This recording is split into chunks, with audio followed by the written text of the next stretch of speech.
Page load time tripled, CPU spiked to 85%, and cache hits crashed to 15%, all because 47 fetch calls lost their caching.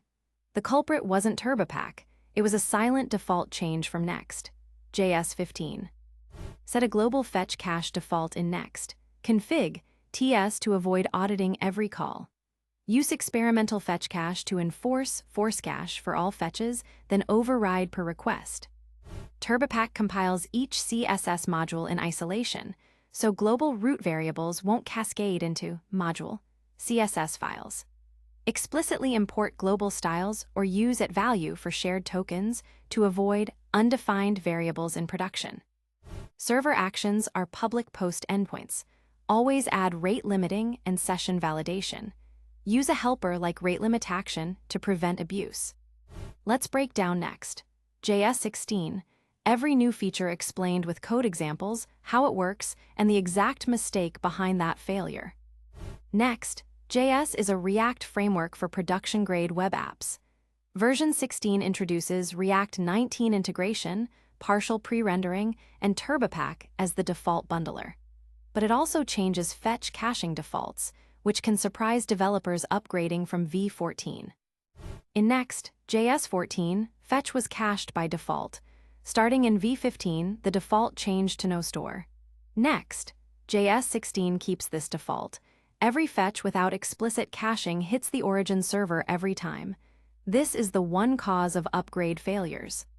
Here are the explicit caching patterns you must use in Next.js 16. For static data, use force cache. For data that changes periodically, use revalidate. For event-driven invalidation, use tags. And for real-time data, use no store. Every fetch needs one of these. Next.js 16 requires React 19. This brings enhanced server actions, the use hook for reading promises conditionally, and the React compiler that auto-memoizes components. Server actions replace API routes for mutations. Here's a server action example. It runs on the server called directly from a form. It validates input, makes an API call, revalidates the cache, and redirects. No API route needed. The use hook lets you read promises conditionally. Here, we pass a promise to product hard and use unwraps it. It can be called inside conditionals, unlike hooks. Combined with Suspense, it enables streaming data fetching. Partial pre-rendering combines static generation and dynamic rendering in one response. The static shell is served instantly from the edge, while dynamic content streams in via Suspense boundaries. This gives you the best of both worlds. Enable PPR in Next. Config TS with experimental, PPR set to true, then wrap dynamic sections in Suspense boundaries. Everything outside Suspense is static, inside is dynamic. Here, product header and product images are static, rendered at build time. Product price, add to cart form, and recommendations are dynamic, each wrapped in Suspense. They stream in as they resolve. Turbopack is now the default bundler. It's written in Rust and provides significant performance improvements. Development cold starts are 5-10x faster, and production bundles are typically smaller. But custom Webpack configs must be migrated. Migrate Webpack config to the Turbopack object. Use resolve alias instead of resolve alias and rules instead of module rules. Some loaders like at svgr/webpack are supported via rules. This is the same issue we highlighted at the start. Here's exactly why that happened. The team upgraded from Next.js 14 to 16 directly. In v14, fetch was cached by default. In v16, it's no store. All 47 fetches hit the origin every time, causing CPU spikes and cost doubling. Next.js 15 Plus changed fetch default from force cache to no store, causing all 47 fetch calls to be uncached after upgrade. The fix adds explicit cache, force cache, to each fetch. The fix was to audit every fetch call and add explicit caching.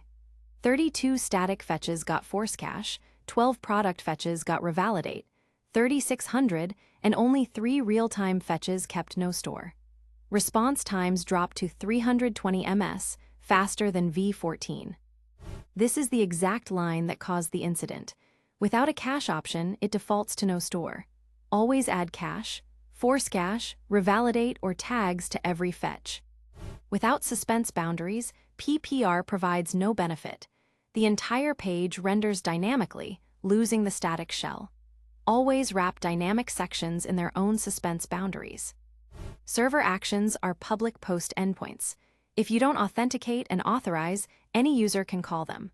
Always validate the session and check permissions before mutating data. If you keep a webpack, callback, Turbopack ignores it silently. Your aliases and loaders won't apply. Migrate to the Turbopack config object or use no Turbopack as a temporary fallback. Run this grep command to find all fetch calls without explicit caching. Then add the appropriate cache option. Also monitor content delivery network cache hit ratio to confirm the fix. Let's run through some common interview questions. What are the major changes in Next.js 16? React 19 PPR Turbopack default fetch caching change. How does PPR work? Static shell at build time, dynamic content streams via Suspense. Your team upgraded and API costs doubled. How do you fix? Audit fetch calls, add explicit cache options. And a few frequently asked questions. Can I still use Webpack? Yes, with no Turbopack flag, but it will be deprecated. Is PPR enabled by default? No, opt-in via experimental, PPR in Next. Config. Does every fetch need explicit cache? Yes, otherwise defaults to no store. Let's recap the key takeaways. Fetch defaults to no store in v16. Always add explicit cache options. PPR combines static and dynamic. Turbopack is default bundler.